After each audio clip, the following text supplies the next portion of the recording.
அம்மா, அவ எங்க போயிட்டு வரா?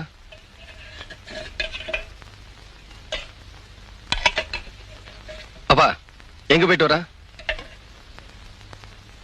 கேட்டுக்கிட்டே இருக்கல, யாருமே பதில் சொல்லாம இருந்தா என்ன அர்த்தம்? நான் சொல்றேன், வேலைக்கு போயிட்டு வரேன். வேலைக்கு போயிட்டு வரையா? யார கேட்டு போன? யார கேட்கணும்? உன் புருஷன. அந்த மரியாதையை காப்பாத்ததான் இந்த வீட்டுல மருமகளா இருக்கேன். மருமகளா இருக்கிறவ நான் சம்பாதிச்சு போடுறத சாப்பிட்டுட்டு வீட்டோட இருக்கணும். என் குடும்பத்துக்கு நீ சம்பாதிச்சு போட வேண்டிய அவசியம் இல்ல. வேற யாருக்காகவும் சம்பாதிக்க வேண்டிய அவசியம் எனக்கும் இல்ல. பின்ன ஏண்டி வேலைக்கு போற? உங்க சம்பாத்தியத்துல உங்களால சோறு தான் போட முடியும், அதுவும் அரை வயிற்றுக்கு. உங்களால வேற என்ன செய்ய முடியும்? வேற என்னடி பண்ணணும்?